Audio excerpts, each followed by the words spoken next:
and hearty congratulations to all the participants.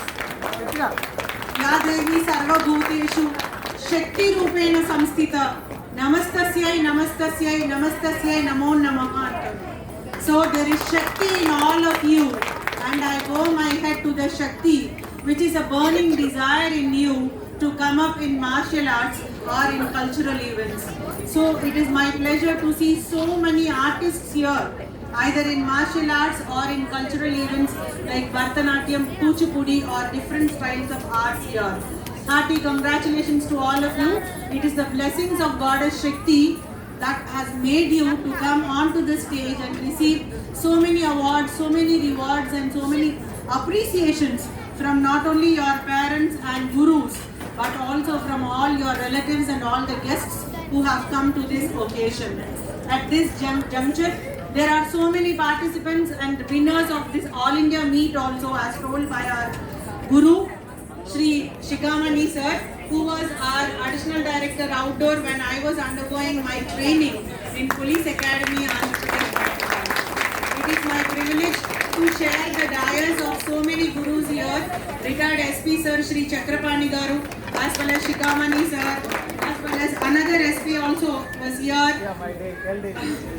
David sir. It is a privilege for me to share this dais with so many gurus, not only of cultural events and martial arts, but also from police department. It is my privilege to see so many artists, so many performers here. Here I would like to share a small story with you. A small story which goes like this. There are two stones.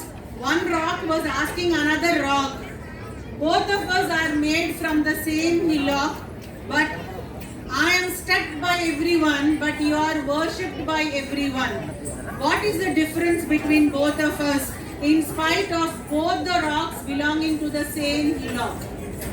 The other rock, which was asked a question that was telling that I am the rock, though both of us belong to the same hill.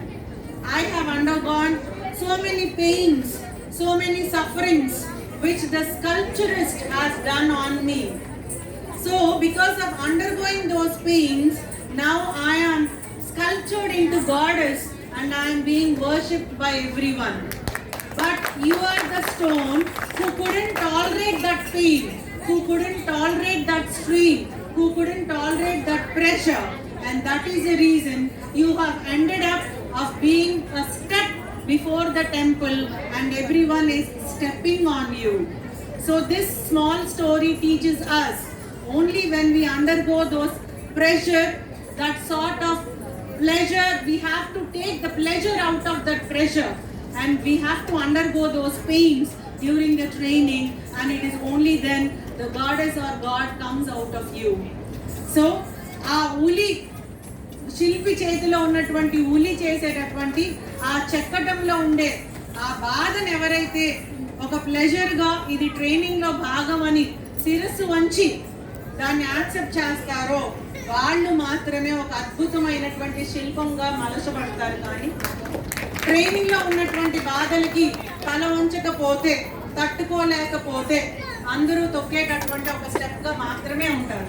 అంటే ఆ stepney మనం అగౌరవపరిచినట్టు కాదు, కానీ ఉలి చేతిలో మలచబడినటువంటి శిల్పాన్ని, ఆ శిల్పం యొక్క ప్రతిభని, ఆ ప్రతిభ కోసం తను చేసినటువంటి త్యాగాన్ని మనం గుర్తిస్తే ఖచ్చితంగా ఏ ట్రైనింగ్లో అన్నా మనం పరిణితి సాధించడమే కాకుండా ఎన్నో వేదికల మీద అవార్డ్స్ రివార్డ్స్ సాధించడమే కాకుండా మనకంటూ ఒక గుర్తింపును తెచ్చుకున్న వాళ్ళం అవుతాం. ఇందులో ఈ కథ మనకు నేర్పించేటటువంటి పాఠం ఏంటి అంటే, మనం ప్రయత్నం చేసేటప్పుడు ఎందులోనైనా, it may be martial arts or it may be cultural events or it may be studies or it may be anything during your personal or professional life, while you are undergoing training or when you are trying to achieve your goals, ప్రయత్నం చేసేటప్పుడు చాలా మంది పూలు వెదజల్లుతారు, రాళ్ళు రువ్వుతారు కూడా. So పూలను చూసి ఆనందపడితే రాళ్ళు మనల్ని చాలా బాధిస్తాయి. పూలని రాళ్ళని సమానంగా తీసుకున్న వాడే ప్రయత్నంలో సఫలీకృతుడవుతాడు, దిగ్విజయాన్ని సాధిస్తాడు. అది పర్సనల్ లైఫ్లో కానీ ప్రొఫెషనల్ ఆ పూలని చేత్తో పక్కన పెట్టాలి, మన మీద రువ్వినటువంటి రాళ్ళని కాళ్ళతో తొక్కి పెట్టాలి. పూలని పక్కన పెట్టి రాళ్ళని తొక్కి పెట్టిన వాడే ప్రయత్నం ముందుకు సాగించి దిగ్విజయం సాధించిన వాడు అవుతాడు. He would be the winner who will not succumb to pleasure as well as pain. దాన్ని స్థిత ప్రజ్ఞత అంటారు. మనకి భారతం మనకు నేర్పిస్తుంది అట్లాంటి స్థిత ప్రజ్ఞుడు అర్జునుడు అని చెప్తూ ఉంటారు. అట్లాంటి స్థిత ప్రజ్ఞత మనం ఎపిక్స్ లో చాలా మంది గొప్ప వాళ్ళని చూసాం. వాళ్ళు ఇంకా గొప్ప వాళ్ళుగా ఉన్నారు అంటే పొగడ్తకి విమర్శకి రెండిటికి తట్టుకొని ముందుకు వెళ్ళి ప్రయత్నం చేస్తూనే ఉన్నవాడు జీవితంలో ఎప్పటికీ చిరస్థాయిగా నిలబడిపోతూ ఉంటాడు. ఆది శంకరాచార్య, స్వామి వివేకానంద వాళ్ళు ఫిజికల్ గా భౌతికంగా జీవించింది కేవలం 30-35 సంవత్సరాలు మాత్రమే. కానీ ఇన్ని దశాబ్దాలుగా వాళ్ళని ఇంకా మనం గురువులుగా పూజిస్తున్నాము అంటే కేవలం వాళ్ళకు ఉన్నటువంటి ఆ స్థిత ప్రజ్ఞత. అట్లాంటి స్థిత ప్రజ్ఞత మీ అందరికీ భగవంతుడు ఇవ్వాలి. మీకు జీవితంలో అన్ని కష్టాల్ని సుఖాల్ని తట్టుకోగలిగేటటువంటి శక్తిని మీ మార్షల్ ఆర్ట్స్ కానీ మీ కల్చరల్ యాక్టివిటీస్ కానీ ఈ ట్రైనింగ్ మీకు ఇవ్వాలని కోరుకుంటూ, ఇక్కడ చాలా మంది మార్షల్ ఆర్ట్స్ వాళ్ళు ఉన్నారు.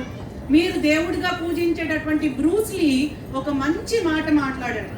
అదేంటి అంటే, when a martial art fighter is there, the kicks and punches are not against the face of the opponent, but the kicks and punches are against his fear and ego and setbacks. So మీరు చేసేటటువంటి kicks and punches opponent కి విరుద్ధంగా అనుకుంటే అది తప్పండి.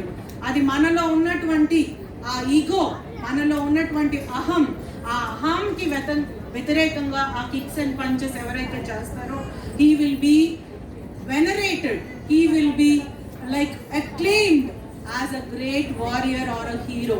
మీరు అట్లాంటి స్టేజ్కి అధిరోహించాలని మనస్ఫూర్తిగా కోరుకుంటూ, ఈ 36th annual south India all style martial championship 2023కి నన్ను ఆహ్వానించినందుకు మా గురువు, ఆయనకి age is just a number,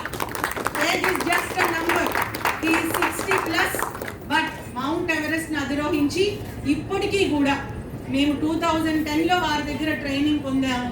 ఆయన అప్పుడు ఎంత యాక్టివ్గా ఉన్నారో సేమ్ యాక్టివిటీ. శిఖామణి సార్ మిమ్మల్ని చూస్తే మాకు ఒక జోష్ వస్తుంది అని చెప్పి నేను వెహికల్ దిగ్గానే అన్నాను అన్నమాట.